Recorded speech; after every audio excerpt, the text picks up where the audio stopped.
The alert hit my phone at 6:14 a.m. I hadn't even gotten out of bed yet. Unusual activity detected on your account. I blinked at the screen, half asleep, expecting it to be some glitch, maybe a $15 subscription I'd forgotten to cancel. But when I opened the banking app, everything inside me went cold. My savings account, the one I'd been building for 7 years, gone. The balance read $31.87. 7 years of sacrifice, canceled morning coffees, skipped vacations, side gigs on weekends vanished overnight. At first, I thought it was fraud. A hacker. Someone halfway across the world buying crypto or sneakers. But then I saw the name on the transaction. Transferred to Brielle Whitman. My sister. My own blood. I sat up in bed, phone trembling in my hands, trying to breathe.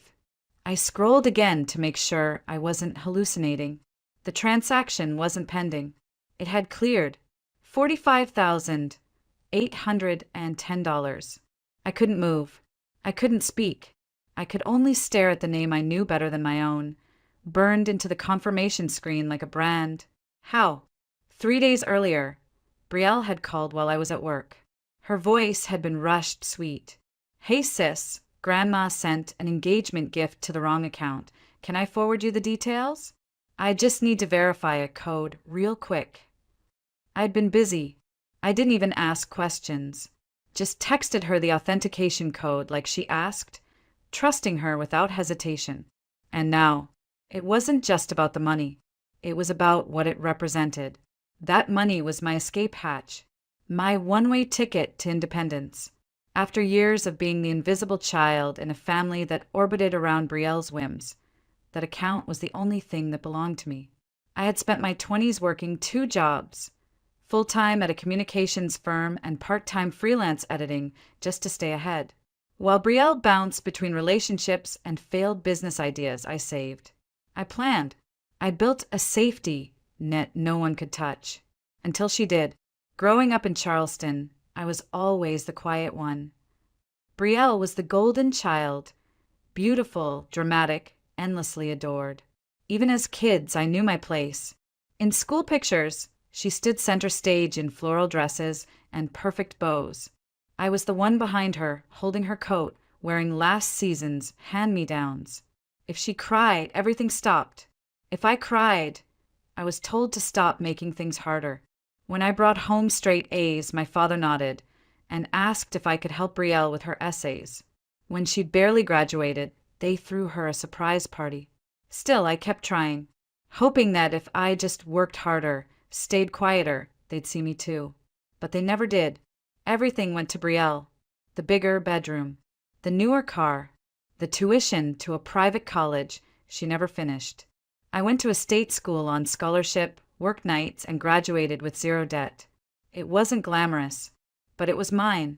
Now, at 30, I was finally within reach of buying a small condo in North Charleston.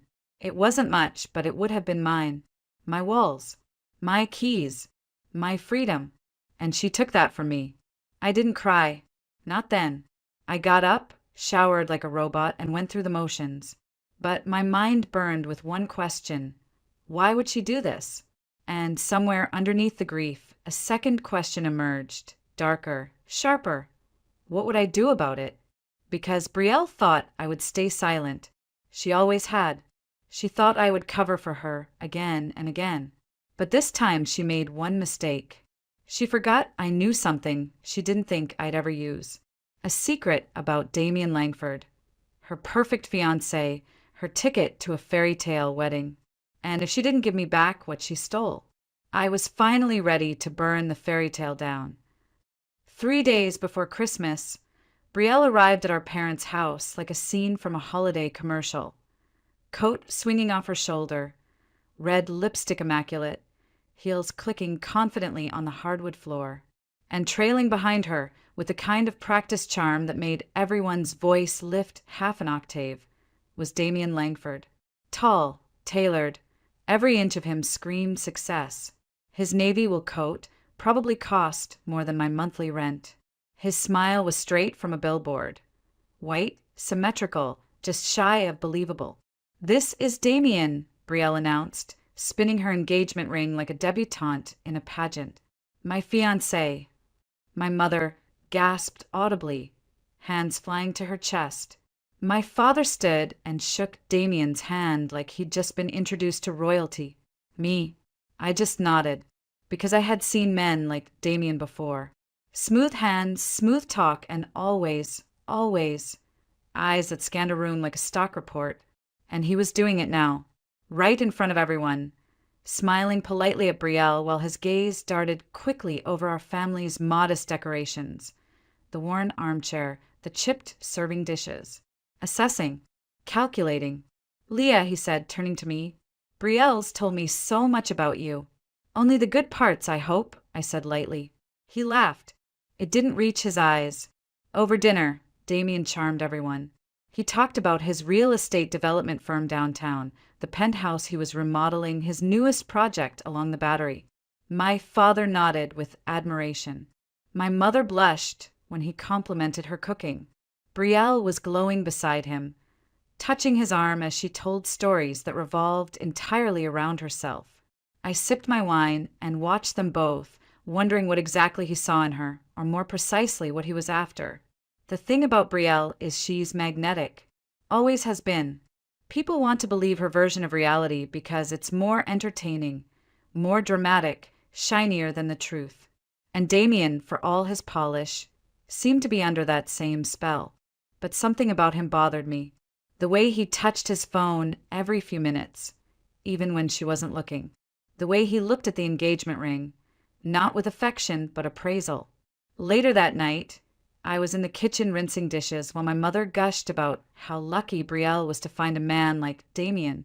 That's when I heard the voice behind the wall. I said, I'll handle it, baby. She doesn't suspect anything. Just give me a few more weeks.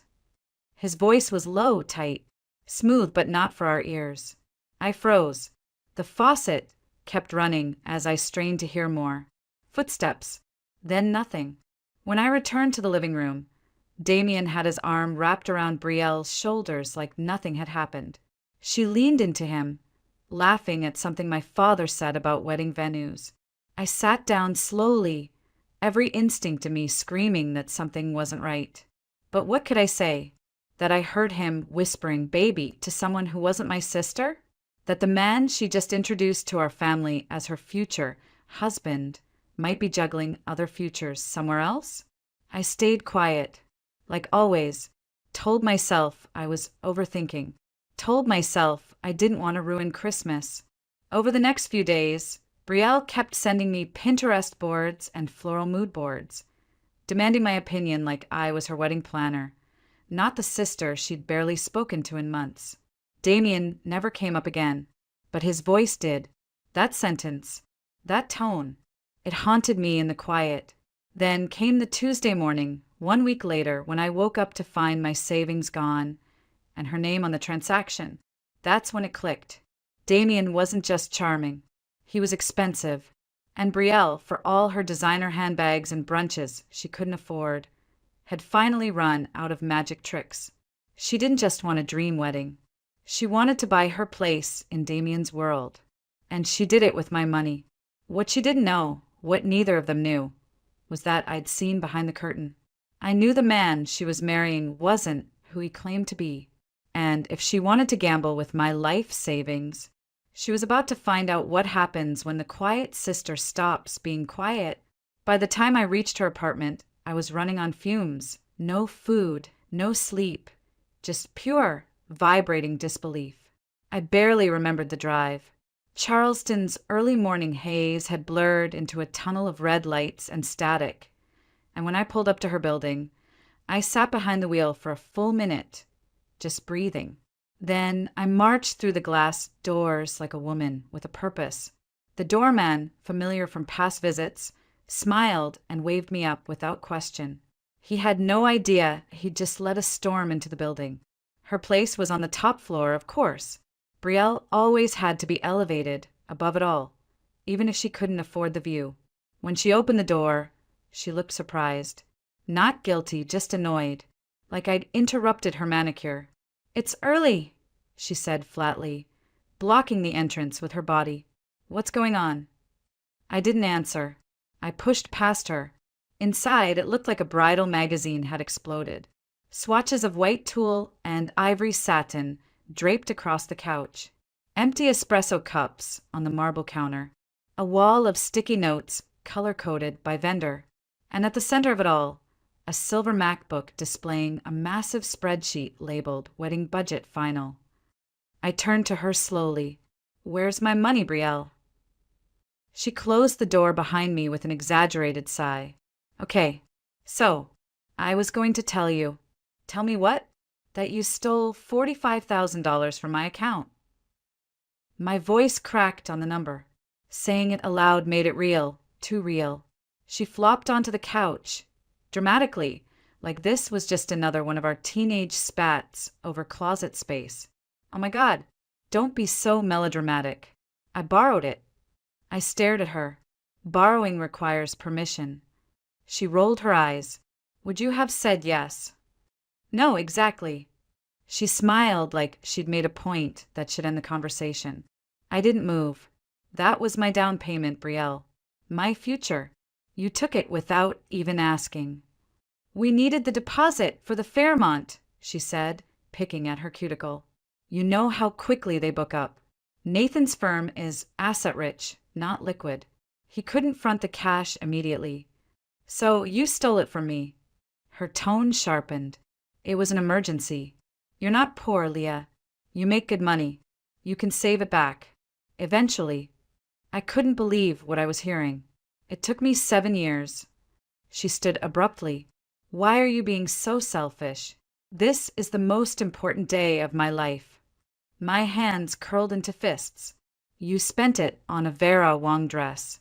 Michelin-starred catering. Exotic orchids. That's not an emergency.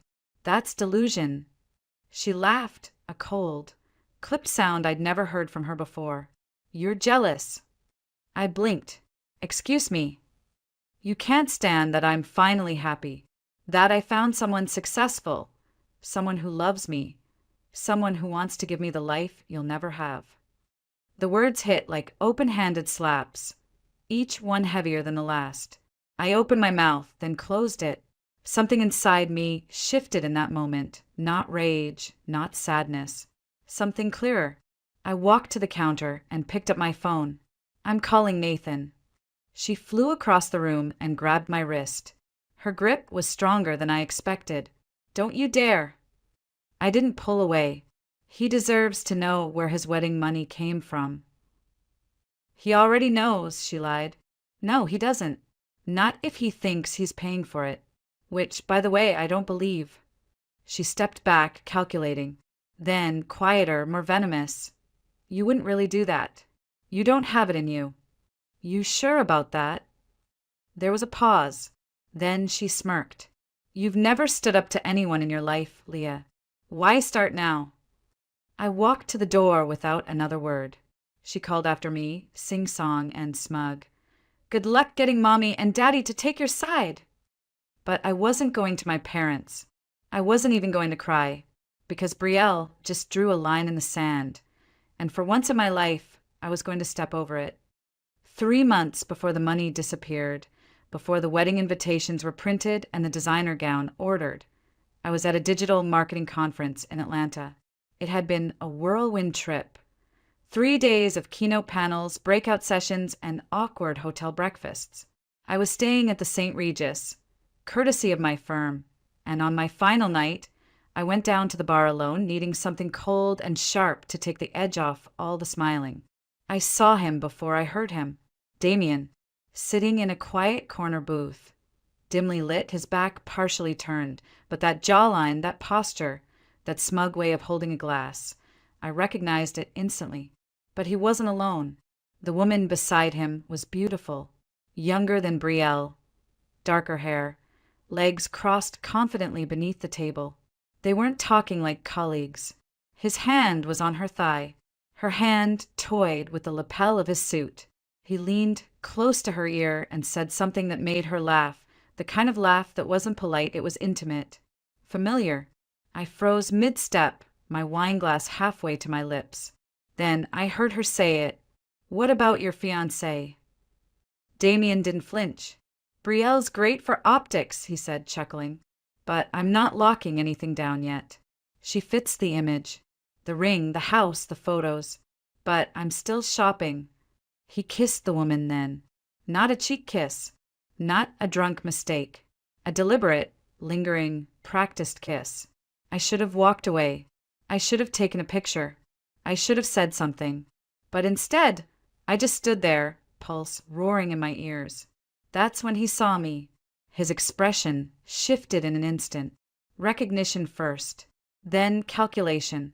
He excused himself from the woman and walked straight over, sliding into the empty seat across from me like we were old friends. Leah Whitman, he said smoothly. What a surprise. I stared at him. Did Brielle know you were here? She mentioned you'd be at a conference. Small world, huh? He nodded back toward the woman. Kristen, business associate. We're discussing a property in Midtown. I didn't answer. I didn't need to. After a beat, he reached into his inner coat pocket and pulled out a checkbook. I blinked, confused. He scribbled something quickly, tore the slip free, and slid it across the table. $5,000. Pay to the order of Leah Whitman. For your discretion, he said, smiling like this was just part of doing business. No need to upset Brielle. She'd spiral. I didn't touch the check. You're trying to bribe me. I'm trying to avoid unnecessary pain. By lying. By containing the fallout. There was a silence between us. I pushed the check back toward him. I'm not for sale. His smile dropped for the first time. Everyone has a price, Leah. I just haven't found yours yet. He stood then, adjusted his jacket, and walked back to Kristen like nothing had happened. I didn't tell Brielle. I told myself it was because I needed proof, that it would be her word against mine, that she was too deep into the fantasy to hear the truth. But really, I was afraid of how she'd turn it around, of how my parents would accuse me of ruining her happiness, of how I'd be the bitter sister again, until she stole my money, until she crossed a line that couldn't be rationalized or swept under a family rug. That's when I called Talia. She opened the door still in her pajamas, wrapped me in a hug before I could even say a word, and sat me on her couch with a cup of tea I never touched. You need to tell her, she said flatly after I recounted everything. About Atlanta, about Damien, about all of it. I shook my head. It feels like revenge, not protection. Talia raised an eyebrow. Why can't it be both? She won't believe me. Then tell Damien. He'll believe you. That's blackmail. No, that's leverage. She stole from you. He cheated on her. You're just making sure everybody gets the consequences they earned. I looked down into the untouched tea in my lap, and for the first time, I didn't feel powerless. I felt steady. I'm going to call him tomorrow. Talia nodded. And make sure he sees the whole picture, especially the parts he tried to bury. I sat in my car in the underground parking garage of Damien's office building, fingers drumming nervously on the steering wheel. I had barely slept. The image of that check, the contempt in his voice, Brielle's smirk when she told me I'd never stand up to her. It all churned inside me like a second heartbeat. This wasn't just about money anymore. It was about taking back control. For once in my life, I wasn't going to wait for someone else to fix it. I called the front desk. Mr. Langford's office. The assistant answered, crisp and detached. This is Leah Whitman, Brielle's sister. I need to speak with him. It's urgent. There was a pause. Then, one moment, please. Another pause, shorter this time. Come to the 18th floor. He's expecting you. 20 minutes later, I was sitting across from Damien in a corner office that reeked of success, floor-to-ceiling windows overlooking Charleston Harbor, architectural models on glass shelves, degrees and awards framed in dark wood. He wore a fitted navy suit and a thin, practiced smile. His eyes flicked over me like he was assessing damage before a negotiation. What's this about Leah? He asked, folding his hands. I didn't bother easing into it. Brielle stole $45,000 from me to fund your wedding. The smile dropped. For a moment, his expression didn't shift. He simply stared like he was waiting for the punchline. Then, what are you talking about? She transferred it from my account. I have the banking records. She said it was because your firm is cash poor and couldn't front the Fairmont deposit. He blinked. That's not true. I paid for the Fairmont 2 months ago. In full. The budget we agreed on was $50,000. Brielle told me it was $99,000. He shook his head, leaned back. I never approved that, and I didn't ask her or anyone for money. I watched his face carefully. He looked genuinely blindsided, and I hated how much that complicated things. I didn't come here just to tell you that, I said quietly. I came to remind you of something else. He stiffened. I saw the exact second he realized where this was going. Atlanta, I said. St. Regis. Kristen. His jaw clenched. He looked away for a moment, then stood and walked to the window, hands in his pockets. I wondered when you'd use that. I wasn't planning to. I didn't want to hurt her. I wanted to believe maybe you'd changed your mind. But then she stole from me, lied to my face, and said you knew. He turned back to me, slowly. Are you blackmailing me? I'm asking for my money back. And if I refuse... I met his eyes. Then I tell Brielle everything. Every lie, every touch, every detail. He stared at me for a long beat. Then, to my surprise, he nodded. You'll have the full amount today. I exhaled, the tension sliding from my shoulders like a coat. But before I could speak, he reached into a drawer and pulled out a folder. You should see this, he said, sliding it across the desk.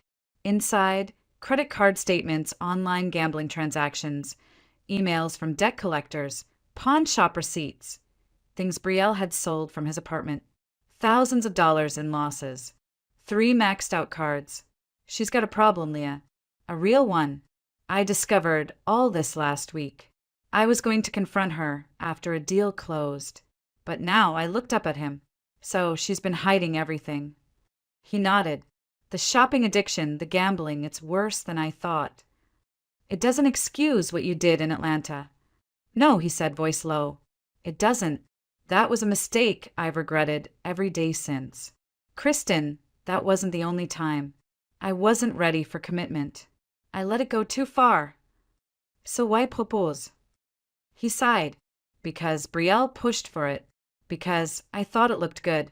Because I convinced myself I'd grow into the idea. We sat in silence. Then he opened his phone, tapped quickly, and showed me the transfer confirmation. It's done. Full amount returned. I stood. You and I are done here too. He nodded. But what about Brielle?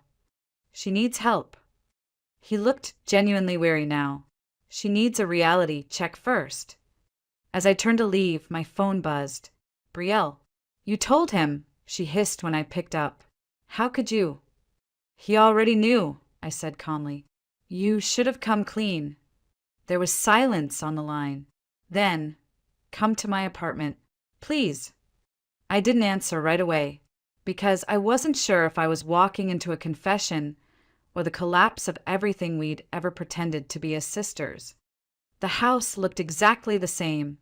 My mother's prized garden blooming along the walkway, the brass porch light flickering gently in the twilight, the faint smell of pot, roast leaking through the screen door. I hadn't even knocked when she opened it, arms outstretched in that familiar, overly perfumed embrace. There's my girl. Come in, come in. Your sister's already here. Of course she was. The dining room was set with the good china. That alone told me everything I needed to know. My mother only used it when she was pretending everything was fine. When the cracks beneath the tablecloth had started to show and she needed porcelain and polished silver to hold the family together. Brielle was seated beside my father, her hair pulled back in a sleek bun, makeup flawless except for the slight puffiness under her eyes. She lifted her wine glass in my direction without smiling. Dinner began like every other: weather updates, my father's golf game, my mother's new favorite book club author. I pushed the pot, roast around on my plate, waiting. The performance was so rehearsed it made my skin crawl. I watched Brielle swirl her wine, and I remembered the look on her face when I confronted her. I remembered Damien's folder of evidence, and I remembered what silence had cost me. The moment arrived with dessert. So, my mother said brightly, slicing the pie with artificial cheer, Brielle tells us you two had a little disagreement about the wedding. Something about a misunderstanding with the money. I nearly choked on my water. A misunderstanding? I repeated, is that what we're calling theft now? My father's fork clattered against his plate. Brielle flinched. Leah, he said slowly, warningly, let's not turn this into... She stole $45,000 from my account, I said, my voice cutting cleanly across the table. That's not a misunderstanding. That's felony-level theft. Leah, please, my mother murmured, reaching for my hand. We know you're upset, but Brielle explained. She thought you were helping with the wedding. I laughed. It came out sharp, bitter. Helping? By draining my entire savings? She told you that. My father's jaw tightened. She said it was temporary, that you offered. She lied, I said flatly, and pulled the printed bank statement from my purse, sliding it across the table like an indictment. Here, in case you need proof that your daughter didn't just make a mistake, she committed fraud. Brielle stared down at the page. Her knuckles turned white around her wine glass. My mother didn't even look. She just kept slicing pie. Your sister's under a lot of pressure, she said softly. We can't judge her too harshly. You mean we never have, I snapped. We've spent our entire lives pretending her problems are everyone else's responsibility. That's not true, my father said. It is, I said. When I got A's, you asked why I didn't tutor her. When she flunked, you blamed the teacher. When I needed a car, I saved for 2 years. When she wanted one, you bought it. Brielle's voice cracked. I was desperate. So you stole from me? I turned to her. Why not ask for help? I thought I could win it back, she whispered. The debt was piling up, and Nathan. I didn't want him to know. He does now, I said. Her face drained. You told him. I didn't have to. He found the receipts, the gambling sites, the pawned watches. He showed me everything. Leah, my mother said sharply. Enough. No, I said. Not this time. I've been quiet for 30 years while you made excuses for her.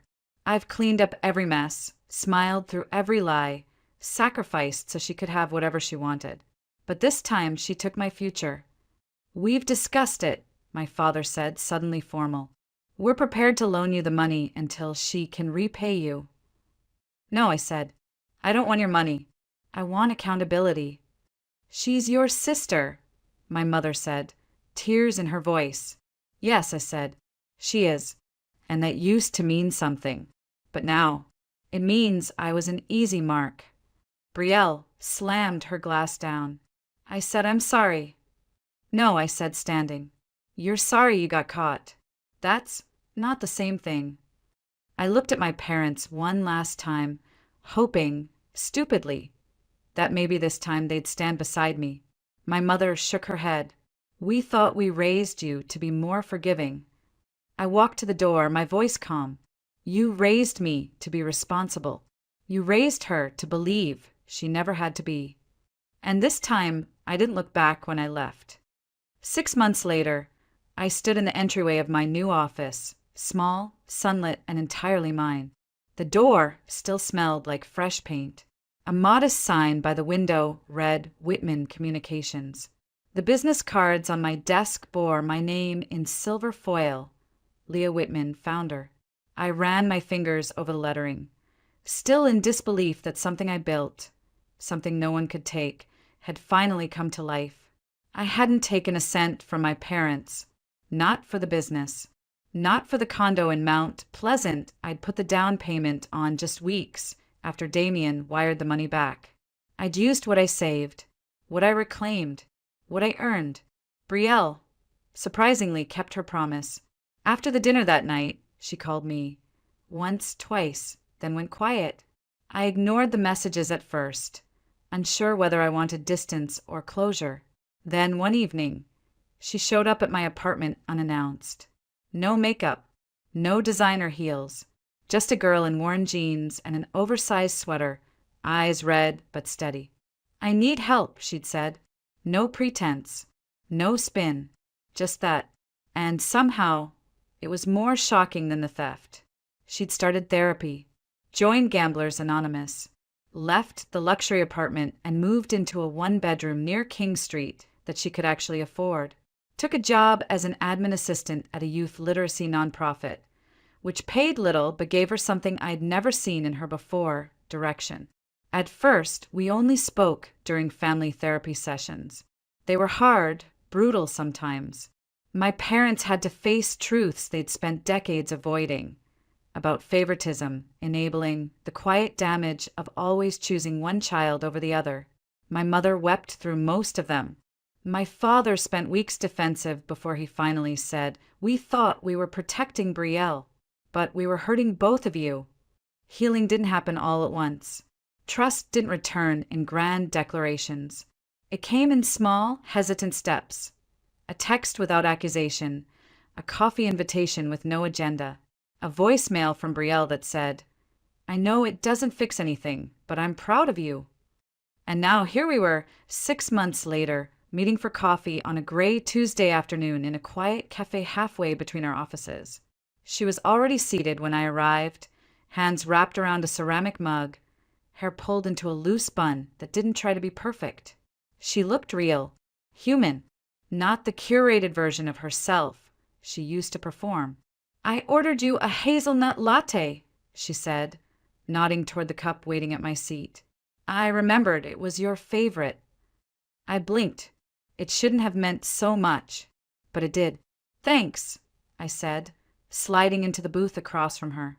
We talked for over an hour, about work, about books, about nothing important and everything that was. There was a lightness to it, not because everything was healed, but because we weren't pretending anymore. "I wanted to give you this," she said finally, pulling something from her coat pocket. A bronze chip on a small chain. 6 months. One day at a time, right? I took it gently. "You've done the work. I see it." She nodded. "I'll keep doing it. I know I haven't earned your full trust yet, but I will." "You're earning it," I said. "One conversation at a time." She smiled, and for the first time in years, it wasn't brittle or forced, just warm. As we walked out of the cafe, she reached for my hand. Tentatively, I let her take it, because that's the thing about revenge. Sometimes it doesn't look like fireworks or courtroom drama. Sometimes it looks like reclaiming your space, your voice, your future. Sometimes it looks like building something real after everything fake has collapsed. I wasn't the shadow anymore. I wasn't the fixer, the backup plan, the invisible sister. I was Leah, exactly as I was,